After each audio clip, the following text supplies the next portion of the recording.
Vous aimez Brad Pitt, vous aimez Deadpool 2 et John Wick, vous aimez l'action, alors peut-être que vous aimerez Bullet Train.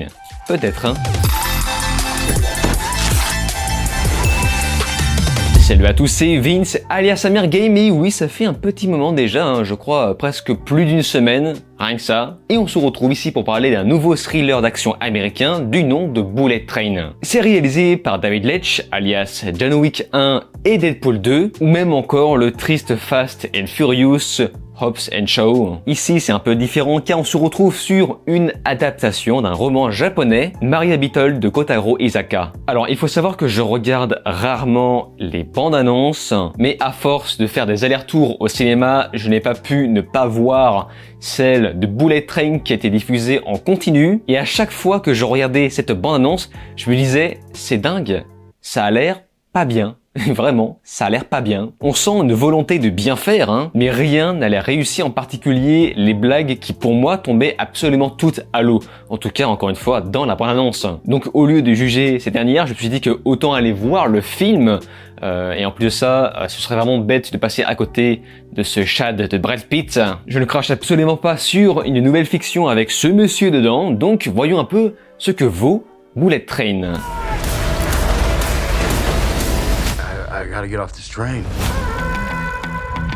Un assassin connu pour avoir la poisse utilise un nouveau nom de code, Coccinelle. Il se lance donc dans une nouvelle mission qu'il compte bien accomplir dans la tranquillité la plus absolue. Mais ce que certains appellent le destin en a décidé autrement. En effet, Coccinelle sautera dans un train à grande vitesse où il croisera la route d'autres tueurs, avec chacun un but purement différent qui les a pourtant réunis au même endroit. C'est donc une complication supplémentaire pour notre ami Coccinelle qui devra sortir du train vivant. Alors, j'ai vu le film hier soir et je trouve qu'il n'y avait pas beaucoup de monde dans la salle pour une avant-première. Et il y en avait quand même plein, hein. Et je vous avouerai que durant tout le visionnage, c'était vraiment très dur pour moi de me faire un avis sur ce film. J'ai mis énormément de temps à rentrer dedans, énormément de temps à accepter les qualités du film. J'ai été très réticent sur le démarrage avant de comprendre où ce long métrage voulait m'emmener. On a tout d'abord une histoire qui se veut complexe avec plein d'embranchements différents, alors que finalement elle est beaucoup plus simple qu'il n'y paraît. Arrivé à la fin, on se rend compte que l'ensemble a été dévoilé au fur et à mesure de façon très complexe pour donner un style plutôt déjanté, et forcé de constater que ça marche.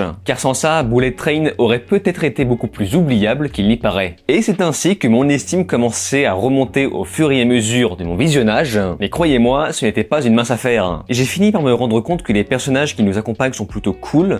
Ils ont chacun leur petite personnalité, chacun leur façon de s'exprimer, et encore une fois, au début j'ai eu du mal à les cerner, mais au bout d'un moment j'étais surpris de voir que il y a vraiment un lien fort qui les unit, un lien qui rapproche tous ces personnages et qui les rend attachants et expressifs, mais ce évidemment sans casser les briques. En fait, sur la forme, au niveau du style, j'ai l'impression que ce film se cherchait. Il cherche un style à cheval entre Guy Ritchie et Tarantino, mais ça ne marche qu'à moitié sur quasiment tout. Pourtant, on sent qu'il y a un cachet, qu'il y a encore une fois, comme je vous le dis au début, une volonté de faire, mais le film a quand même du mal à se démarquer tel un navet qui veut absolument se différencier des autres, et il faut reconnaître que le résultat est ce qu'il est. Le film n'est donc pas un navet. Sauvé par ses scènes d'action, ces dernières proposent un style purement et simplement jouissif. C'est vivant, c'est original. Les mouvements de caméra qui les accompagnent sont très dynamiques et lisibles, tels un Deadpool ou encore un John Wick, et ce qui nous laisse parfois quelques scènes cocasses. Osons les grands mots, sur la forme, le film est quasiment irréprochable. L'image n'est pas trop dégueu, elle est même plutôt qualitative. On a de plus une élégance dans le découpage. Et pour revenir sur John Wick, on reconnaît un petit peu son style dans le délire un peu mafieux, cette fois-ci à la japonaise, avec comme par exemple le grand méchant, la mort blanche et son fameux rechargement de roulettes sur le bras avec son flingue. C'est complètement un gimmick qu'on retrouve souvent chez ce réalisateur. Bullet Train, c'est un petit peu le film qui s'est vendu avec un gros casting, mais à part Brad Pitt, Hiroyuki Sanada ou encore même Sandra Bullock qu'on ne voit que 2 minutes avec une énorme couche de peinture sur la face, eh bien je ne suis pas forcément fan du reste, notamment Joey King qui est l'actrice Instagram complètement dans l'air du temps. Ouais, je suis pas fan de cette meuf. Brad Pitt lui nous propose le minimum syndical, tout ce qu'il y a de plus simple à faire, mais bon, voilà, il le fait bien. Et puis en plus, on n'est pas habitué à le voir dans ce style de jeu très simplet, je m'en foutiste. Dans l'ensemble, Bullet Train se veut drôle, le public a mis pas mal de temps à se chauffer avant de lâcher ses premiers rires. On pose une ambiance cynique qui ne marche pas beaucoup lors de la première partie, mais qui finit doucement par nous emporter, qu'on le veuille ou non,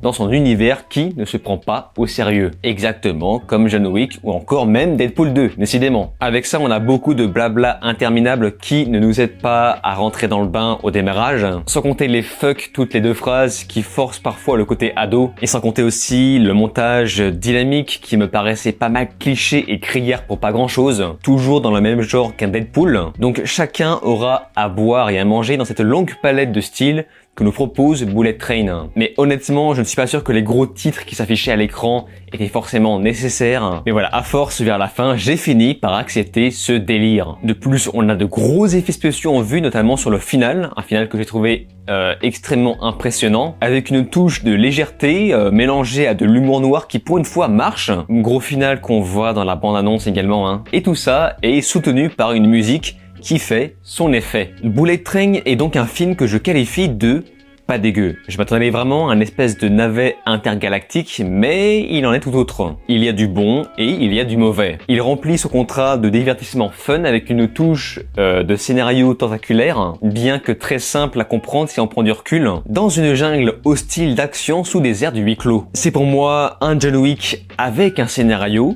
sans que ce soit fou pour autant. De toute façon, c'est simple, encore une fois, je ressors ces noms, mais si vous aimez John Wick 1 et Deadpool 2, alors forcément, vous aimerez Bullet Train. Ou pas, évidemment, ce n'est que mon avis, et c'est pourquoi je vous invite à me faire part du vôtre dans les commentaires. Comme d'habitude, je lis quasiment tout le monde. Sur ce, on se laisse ici, n'oubliez pas de vous abonner à ma chaîne YouTube, cliquez sur la cloche, likez, partagez et de regarder mes autres vidéos. Je vous dis alors ciao et à la prochaine.